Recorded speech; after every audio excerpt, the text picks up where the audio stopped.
Assalamualaikum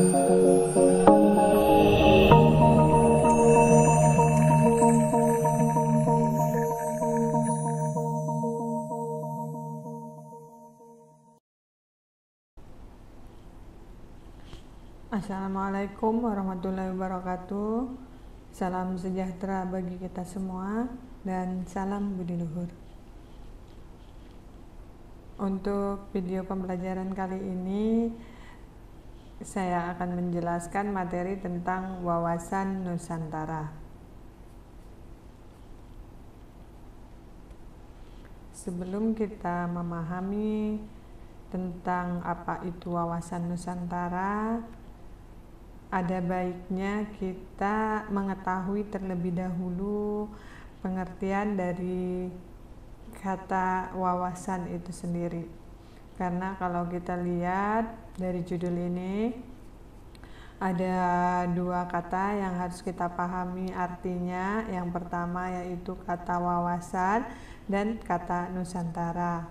Kalau untuk Nusantara ini sudah barang tentu Anda kenal atau tidak familiar sekali. Istilah Nusantara itu menggambarkan wilayah Indonesia yang terdiri dari rangkaian pulau-pulau atau kemajemukan wilayah dari negara Indonesia. Seperti yang kita ketahui bahwa unsur-unsur sebuah negara itu ada unsur yang pertama yaitu adanya penduduk, yang kedua adanya wilayah, dan yang ketiga adanya pemerintahan.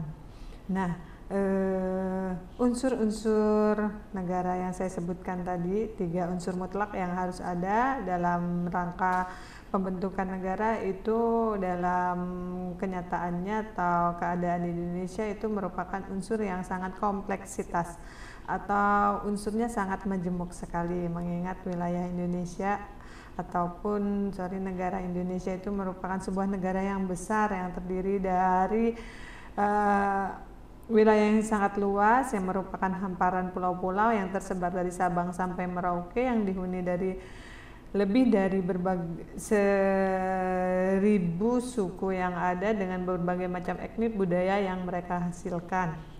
Nah, kembali kita kepada kata wawasan Nusantara, ada 2 kata yang bisa atau harus kita pahami terlebih dahulu.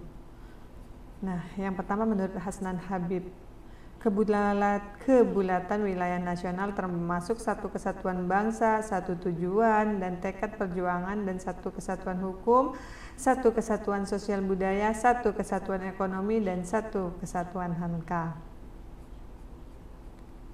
Kalau menurut Wan Usman, wawasan Nusantara itu atau wawasan sendiri merupakan cara pandang bangsa Indonesia mengenai diri dan tanah airnya sebagai negara kepulauan dengan semua aspek kehidupan yang beragam. Nah, jadi bagaimana Indonesia memandang diri dan lingkungannya yang serba beragam, yang serba majemuk. Nah, ini harus disikapi sebagai satu cara pandang yang sama, yaitu pandangan bahwa apapun jenis etnisnya, sukunya, bahasanya, kebudayaannya merupakan satu kesatuan, yaitu sebagai bangsa Indonesia. Nah, ini ya yang dimaksud tadi ya, pengertian wawasan. Itu berasal dari bahasa Jawa. Kalau kita lihat pandangan, penglihatan atau indrawi. Wawasan, apa yang kita lihat, apa yang kita pandang melalui alat indera kita, yaitu mata ya. Yang kedua Nusantara. Nah, tadi kata Nusantara itu berkaitan dengan relasi antar kelompok atau kepulauan yang di antara laut, bangsa-bangsa yang dihubungkan oleh laut. Jadi wilayah Indonesia atau yang dikenal dengan istilah Nusantara yaitu suatu negara kepulauan yang terdiri dari pulau-pulau yang dihubungkan oleh laut dan selat. Bangsa-bangsa yang dihubungkan oleh laut, dihubungkan dengan lautnya maksudnya wilayah tempat tinggal antar bangsa-bangsa tersebut dihubungkan oleh laut. Dia terdiri dari pulau-pulau atau yang dikenal dengan julukan archipelago states.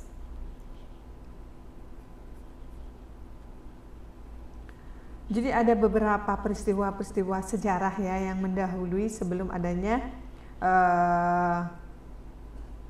pengakuan sebagai suatu bangsa, satu tanah air, satu bahasa yang disebutkan dalam Sumpah Pemuda pada tahun 1928 oleh seluruh pemuda-pemudi di Indonesia pada saat itu. Dan selanjutnya itu merupakan beberapa peristiwa yang mengawali terbentuknya proklamasi atau lahirnya proklamasi itu sendiri. Nah, diantaranya ada peristiwa-peristiwa sejarah yang pertama contohnya Sumpah Palapa oleh Pati Gajah Mada dalam ucara pengangkatan sebagai Mahapati di Majapahit pada tahun 1336 Masehi. Nah, kata Nusantara itu secara historis bermula dari Sumpah Palapa ini. Sumpah yang diucapkan oleh Pati Gajah Mada yang ditulis dalam kitab Paraton. Selain Sumpah Palapa ada juga ditulis dalam kitab Negara Kertagama oleh Empu Tantular. Kata Nusantara, pulau-pulau di luar Jawa dengan Majapahit sebagai ibu kotanya. Menurut Ki Hajar Dewantara di sini ya, menggantikan sebutan Hindia Belanda dengan Nederland Oost-Indie. Pada saat ini kan Indonesia masih dijajah oleh negara Belanda. Nah,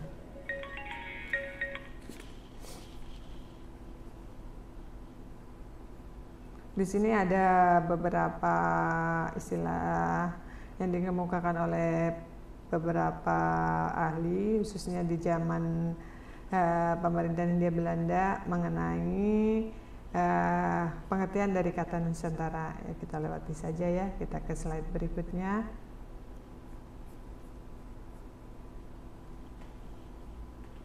Selain Sumpah Palapa oleh Pati Gajah Mada tadi ditulis juga dalam kitab Negara Kertagama, juga ada beberapa peristiwa lainnya, yaitu pada abad ke-19 Perhimpunan Mahasiswa Indonesia di Belanda menyebut dirinya sebagai Perhimpunan Indonesia atau Indische Vereniging, Perhimpunan Indonesia. Dan baru sampailah kita pada Kongres Sumpah Pemuda tahun 1928. Dalam peristiwa Sumpah Pemuda digunakan istilah Indonesia sebagai sebutan bagi bangsa, tanah air, dan bahasa yang menggantikan istilah Nusantara yang dipakai atau digunakan di zaman kerajaan. Tadi ada di zaman pemerintahan Pati Gajah Mada dengan Sumpah Palapa, terus di dalam kitab Negara Kertagama oleh Empu Tantular, penyebutan kata Indonesia itu dengan nama atau istilah Nusantara.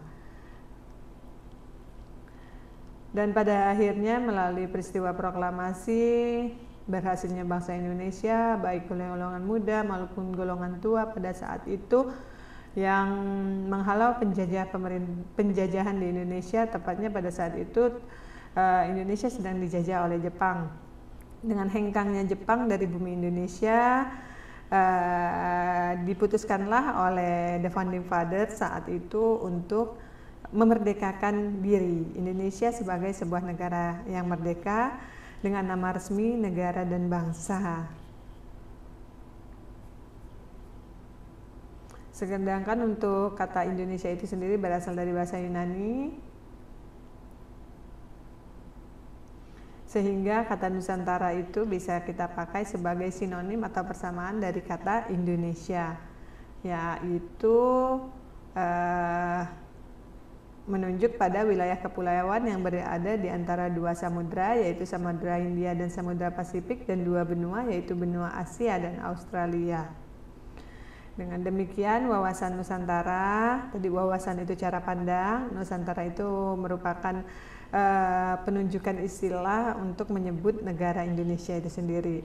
Sehingga wawasan Nusantara bisa diartikan merupakan cara pandang bangsa Indonesia terhadap lingkungan tempat berada, tempat dia ada, tempat terbentuknya Indonesia itu sendiri, yang merupakan rangkaian pulau-pulau atau archipelago states, negara kepulauan, termasuk diri bangsa Indonesia itu sendiri.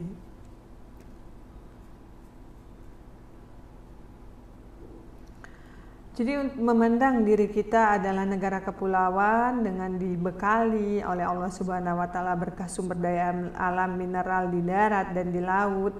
2/3 wilayah Indonesia ada lautan, seharusnya kekuatan angkatan laut itu lebih ditingkatkan. Secara geografis terletak di antara dua samudra, Samudra Hindia dan Pasifik, dan dua benua tadi ya, Asia dan Australia. Indonesia juga menganut politik luar negeri, yaitu politik bebas dan aktif. Oleh Muhammad Hatta mengusulkan sebuah politik luar negeri yang tidak memihak pada blok barat maupun blok timur. Indonesia memiliki cara pandang sendiri, ideologi sendiri yang tidak meniru atau tidak mengikuti negara blok barat maupun blok timur. Walaupun Indonesia itu sendiri berada pada bumi belahan timur, tapi dia dalam sisi ideologinya dia memiliki ideologi tersendiri, yaitu ideologi Pancasila, karena dianggap tepat untuk diterapkan di Indonesia karena dia berasal dari budaya bangsa Indonesia itu sendiri, cenderung lebih mudah untuk diterapkan.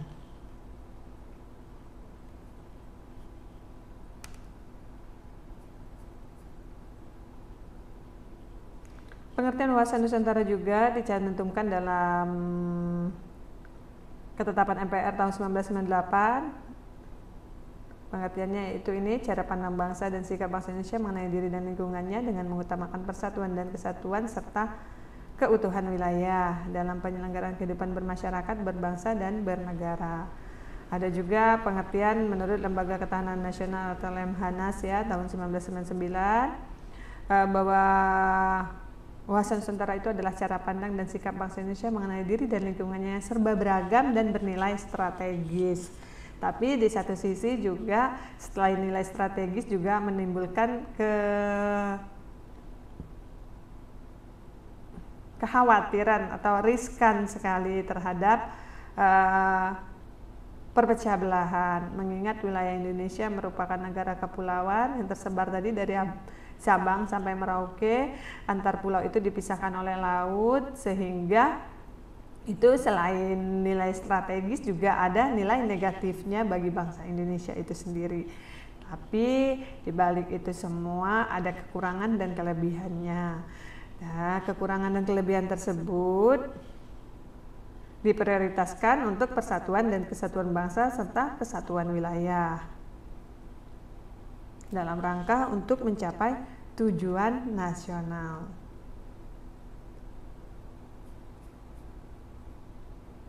Nah, ini gambaran wilayah Indonesia.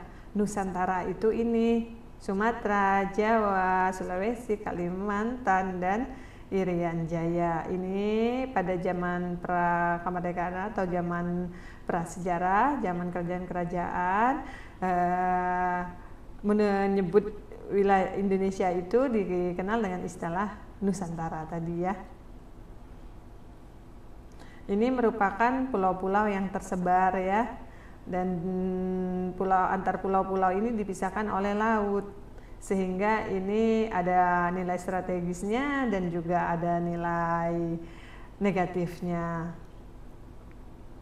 Nilai strategisnya, Indonesia dianugerahi sumber daya alam yang di laut maupun di daratan kaya akan sumber daya alam mineral yang ada di dalam bumi Indonesia.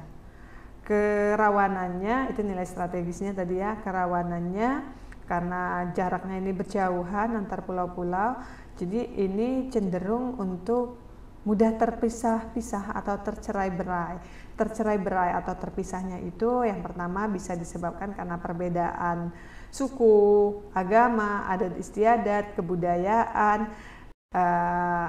Sebenarnya itu tidak masalah, tetapi ketika individu-individu yang ada di dalamnya ini memiliki sifat individualistis, primordialisme yang sempit, sifat kesukuan, menganggap sukunya yang paling baik, maka di situ menjadi nilai strategis berubah menjadi nilai-nilai yang negatif. Jadi cenderung untuk terjadinya disintegrasi atau perpecahan antar bangsa. Yang pertama, yang berasal dari dalam diri bangsa Indonesia itu sendiri.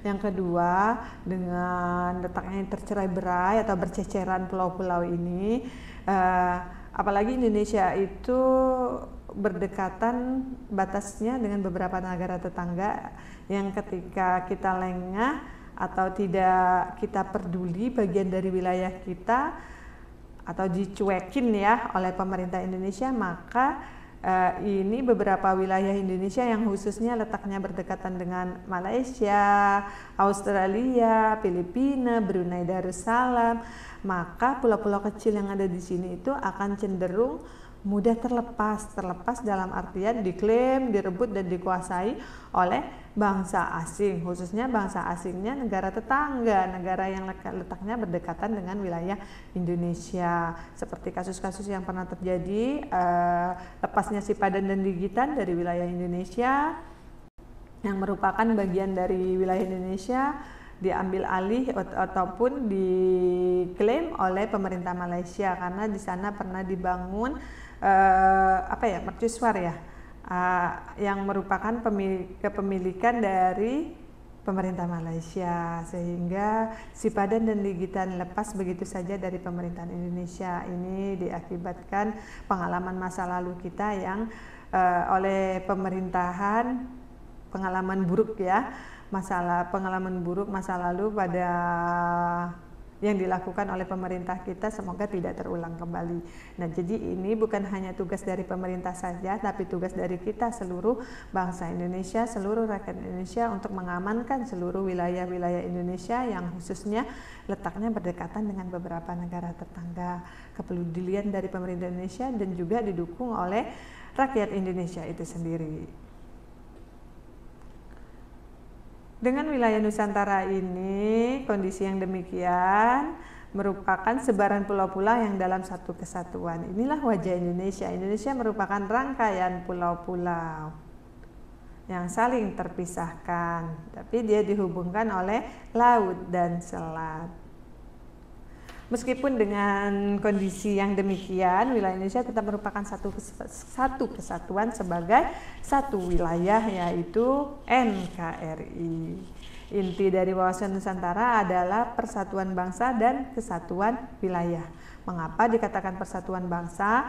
Bangsa Indonesia itu terdiri dari berbagai macam suku dan berbagai macam kelompok etnis yang ada di dalamnya. Sehingga kalau tidak disatukan dengan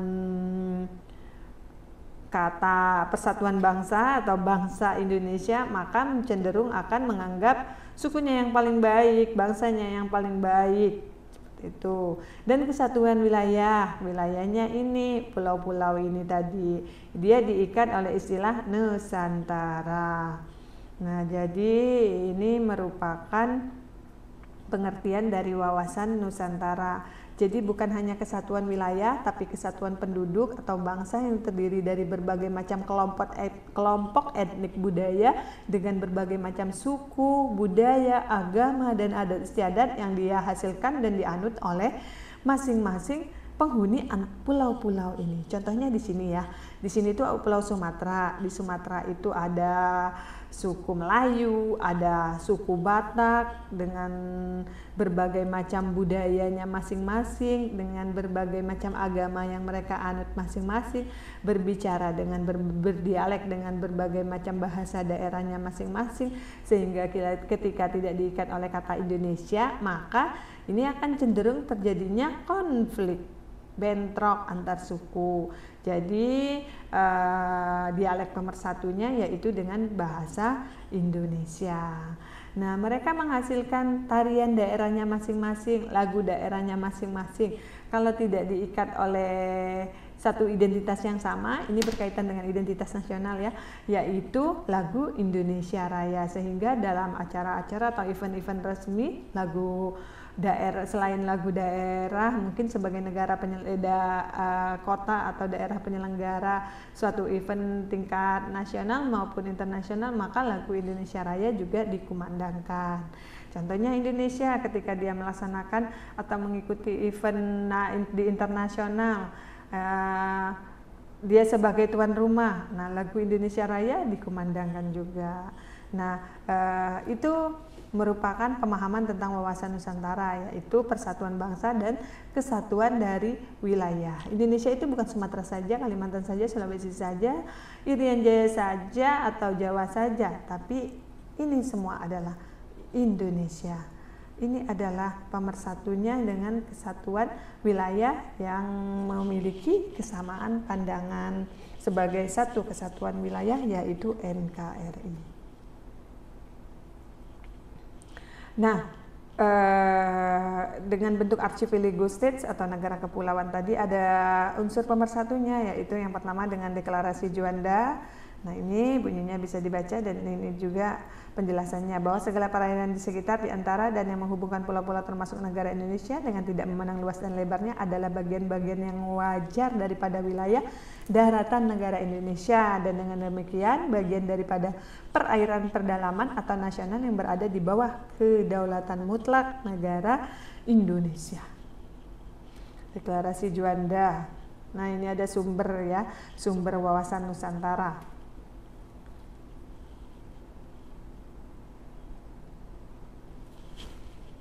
Selain deklarasi Juanda juga ada TZMKO ya, Teritorial Zien Maritim Keringan Ordonansi Konvensi Hukum Laut Dunia, yang menyebutkan dan hasilnya konferensi PBB 30 April menerima United Nations Convention on the Law of the Sea, pengakuan azas negara kepulauan.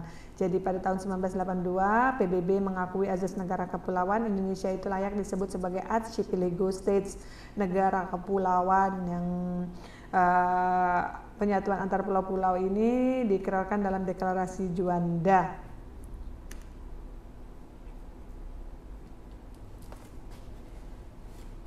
Di mana di dalamnya pasal 52 di situ tentang hak lintas laut damai.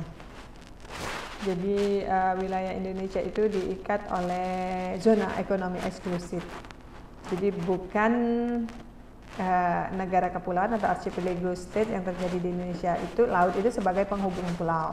Karena di negara-negara barat juga ada negara yang menganut archipelago states, negara kepulauan, bentuknya negara kepulauan, tapi mereka archipelago states yang dimaksud itu laut sebagai pemisah pulau. Bedanya di Indonesia yaitu archipelago statesnya, mengingat wilayah Indonesia itu merupakan 17.500 lebih wilayahnya itu terdiri dari pulau-pulau besar maupun pulau kecil, bahkan yang belum ada namanya, sehingga archipelago states yang dianut oleh negara Indonesia itu yaitu laut sebagai penghubung pulau.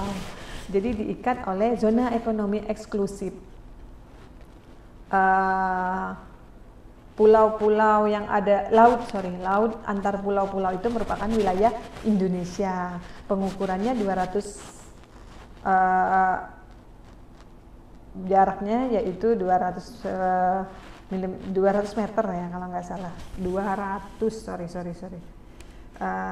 pengukurannya dengan zona ekonomi eksklusif,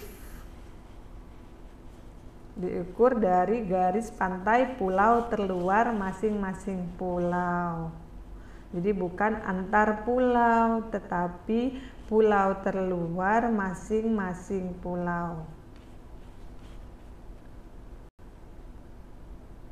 Sehingga Indonesia yaitu ini rangkaian pulau-pulau.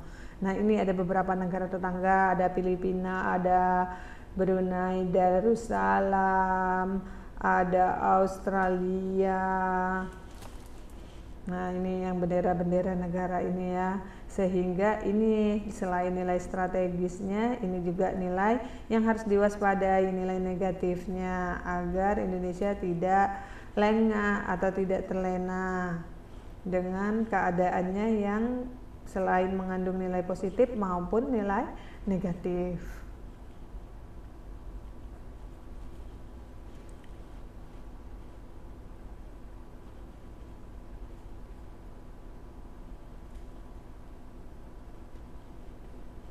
Nah, ini ya pengukurannya, nanti bisa dilihat pada slide ini.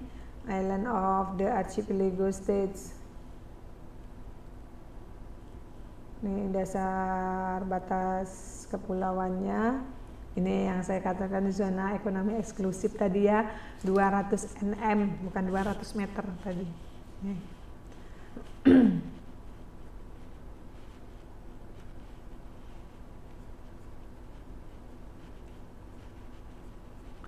Ini sumber politisnya. Ada ketetapan MPR, ada ada deklarasi Juanda, ada GBHN, ada pasal 25A. Negara Kesatuan Republik Indonesia adalah sebuah negara kepulauan yang berciri Nusantara dengan wilayah yang batas-batas dan hak-haknya ditetapkan dengan undang-undang.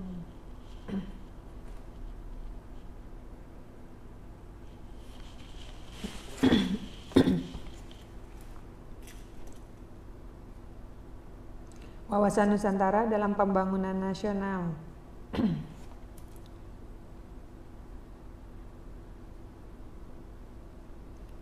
Indonesia dalam kesatuan wilayah berarti merupakan kesatuan Polexosbud Hankam, politik, ekonomi, sosial, budaya, pertahanan, keamanan. Ini merupakan satu kesatuan.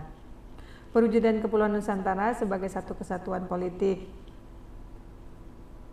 yaitu kebulatan wilayah dengan isi dan kekayaan alam yang ada di dalamnya, keberagaman suku, budaya, bahasa daerah, dan agama yang dianut, dan secara psikologis bangsa Indonesia merasa senasib, seperjuangan, dan seperdaraan, sebangsa dan setanah air untuk mencapai cita-cita yang sama.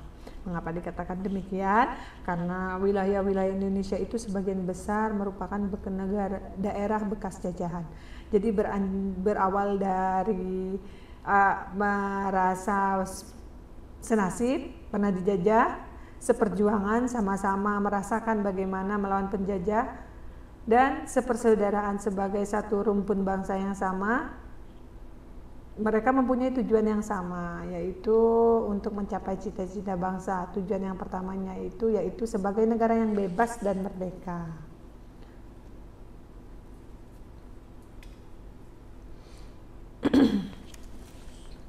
Jadi untuk berikutnya yaitu perwujudan Kepulauan Nusantara sebagai satu kesatuan ekonomi. Nah ini ya, bahwa kekayaan wilayah Nusantara baik potensial maupun efektif adalah modal dan milik bersama. Jadi milik bersama berarti harus dinikmati bersama. Dinikmati bersamanya seperti apa? Bahwa negara bisa memberikan kesejahteraan kepada seluruh rakyatnya dengan sumber daya alam yang dimiliki oleh masing-masing daerah. Yang kedua, tingkat pengembangan ekonomi harus seimbang di seluruh daerah tanpa meninggalkan ciri khas yang dimiliki oleh daerah masing-masing ya. Kehidupan perekonomian di seluruh wilayah Nusantara diselenggarakan sebagai usaha bersama atas asas kekeluargaan dan sistem ekonomi kerakyatan dan ditunjukkan sebagai bagi sebesar-besarnya kemakmuran rakyat. Nah, hal-hal demikian ini secara teorinya seperti ini, tetapi di satu sisi misalnya tadi kekayaan wilayah Nusantara baik potensial maupun efektif, modal bersama dan milik bersama.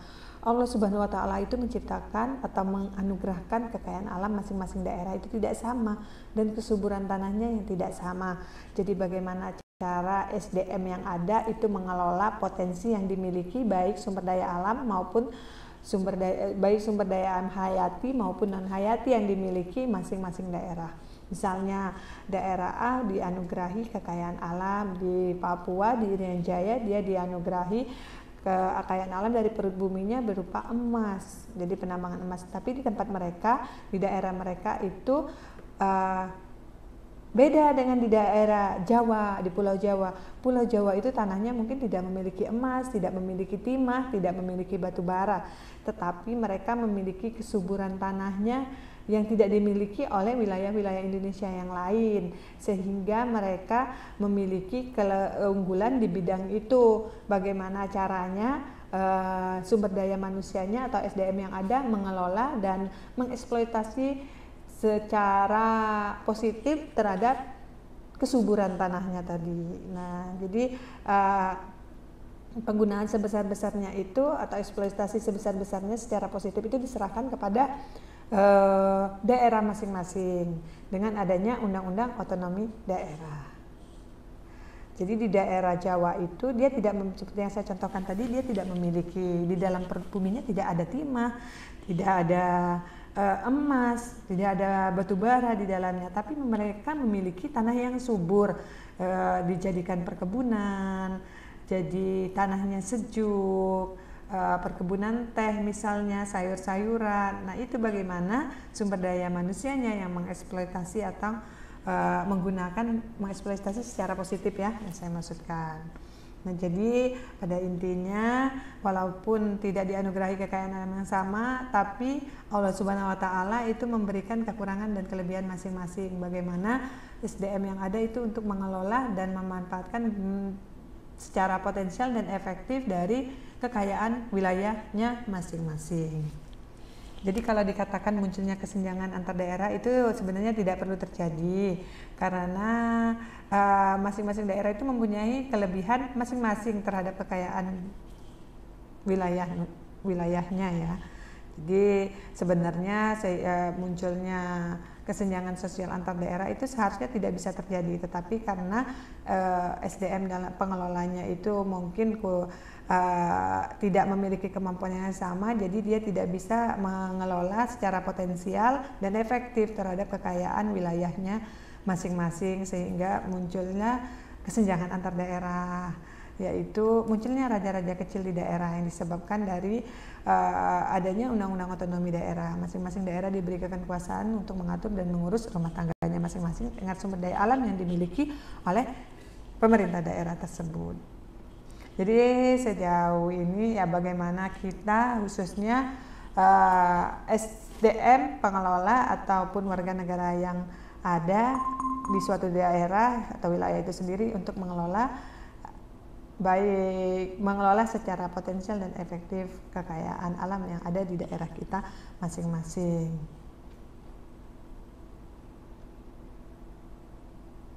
Kalau perwujudan Kepulauan Nusantara sebagai satu kesatuan sosial budaya, masyarakat Indonesia adalah bangsa yang memiliki kehidupan yang serasi dengan tingkat kemajuan masyarakat merata dan seimbang sesuai dengan tingkat kemajuan bangsa. Yang kedua, budaya bangsa pada hakikatnya adalah kesatuan dengan ragam budaya yang menggambarkan kekayaan bangsa. Jadi Indonesia itu bukan hanya kekayaan alamnya saja yang kaya, tapi budaya bangsanya juga kaya. Dengan kekayaan suku yang dimiliki, maka memiliki kekayaan budaya juga. Nah, kekayaan budaya yang dimiliki ini harus bisa dikelola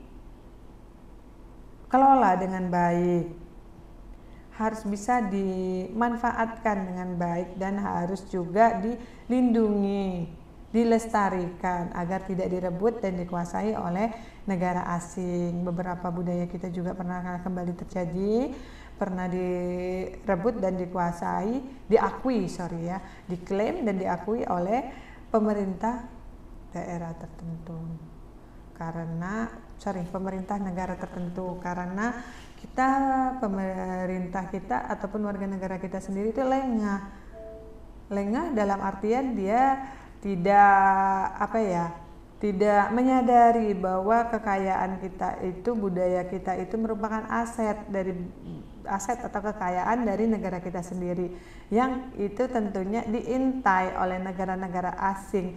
Mereka mengintai dalam artian ingin berusaha untuk ingin memiliki. Contohnya seperti ini, sama kalau manusia perempuan itu cantik atau ganteng, nah banyak yang mengintai, banyak yang melirik, sehingga banyak orang yang ingin memiliki dan merebutnya. Nah, kurang lebih demikianlah analoginya. Perwujudan Kepulauan Nusantara sebagai satu kesatuan pertahanan keamanan. Jadi ancaman terhadap satu pulau merupakan ancaman juga terhadap seluruh bangsa dan negara Indonesia. Jadi setiap warga negara mempunyai hak dan kewajiban yang sama, yaitu turut serta dalam pertahanan keamanan negara dalam rangka bela negara. Ini juga diatur dalam undang-undang di Indonesia. Jadi satu daerah yang diancam, daerah yang lain juga merasa terancam. Jadi bukan ancaman terhadap wilayah Indonesia itu sendiri. Misalnya terjadinya KKB di Papua. Nah itu juga daerah-daerah yang lain juga harusnya merasakan kekhawatiran yang sama. Dia juga akan merasa terancam. karena itu menunjukkan sikap nasionalisme kita sebagai warga negara Indonesia yang baik. Setidaknya walaupun kita tidak turut berperang memangku senjata, tapi kita memiliki rasa simpati dan empati terhadap teman-teman atau saudara kita yang mungkin pada saat ini masih terjadinya peperangan bukan peperangan ini ya, maksud saya masih dijajah oleh bangsa lain. Dijajah dalam artian bukan dijajah dalam penjajahan di masa lalu ya, di zaman prakemerdekaan misalnya penjajahan secara ekonomi oleh golongan tertentu, penguasaan sumber daya alam oleh golongan tertentu.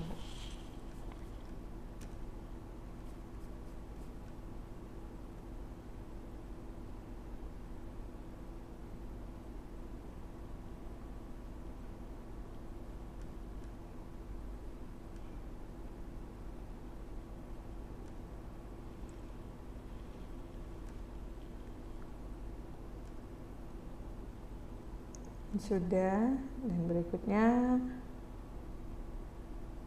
wawasan nasional dalam pembangunan nasional berarti pembangunan dalam setiap bidang mencangkup politik, ekonomi, sosial budaya, dan pertahanan keamanan. Jadi pada intinya bagaimana cara bangsa Indonesia memandang diri dan lingkungannya sebagai satu kesatuan ekonomi, politik, sosial budaya, dan pertahanan keamanan. Sedangkan untuk melaksanakan pembangunan di setiap lini kehidupan tersebut memerlukan anggaran yang besar, sehingga diperlukan kontribusi setiap warga negara kategori wajib pajak untuk taat membayar pajak demi pembangunan nasional. Seperti yang pernah saya jelaskan di bab sebelumnya, bahwa hak dan kewajiban itu dia berjalan berimbang. Dari pajak yang kita dibayar, pajak merupakan kewajiban kita untuk membayar pajak. Nah, dari pajak yang kita bayarkan, pajak yang dipungut dari pajak penghasilan, pajak pertambahan nilai, pajak kendaraan, pajak bumi dan bangunan, dan pajak-pajak lainnya yang ada yang kita bayarkan, yang dibayar oleh 250 juta jiwa penduduk Indonesia sebagai wajib pajak misalnya ya, saya contohkan. Nah, nanti itu bentuk lainnya akan dibangun dalam bentuk fasilitas umum, layanan kesehatan, jaminan sosial kepada seluruh rakyat Indonesia. Nah, jadi itu merupakan muncul kewajiban dari dari negara untuk memberikan hak atas kesejahteraan kepada rakyatnya dari pajak-pajak yang dibayarkan oleh warga negara. Nah, seperti itu ya analoginya kurang lebih. Apa saja manfaatnya bisa dibaca di sini ya. Tentang manfaat penerapan wawasan Nusantara, garis besarnya saya bacakan ini. Manfaat wawasan Nusantara di bidang wilayah adalah diterimanya konsep wawasan Nusantara oleh forum internasional, dan ada tantangannya apa saja di sini. Tantangannya munculnya konflik horizontal maupun vertikal. Nah, ini tantangannya. Adanya perebutan wilayah ya, sehingga munculnya konflik horizontal antar suku, antar bangsa, antar wilayah. Itu contoh tantangannya dari gambar ini. Nah, saya kira penjelasan materi tentang wawasan Nusantara secara garis besar yang saya jelaskan mudah-mudahan bisa dipahami, dan kurang dan lebihnya bisa dilengkapi dengan membaca secara tuntas ya slide PPT ini tentang materi wawasan Nusantara. Saya cukupkan sampai di sini. Semoga apa yang saya sampaikan berguna dan bermanfaat bagi kita semua. Akhir kata saya ucapkan wabillahi taufiq wal hidayah. Wassalamualaikum warahmatullahi wabarakatuh, dan salam budi luhur.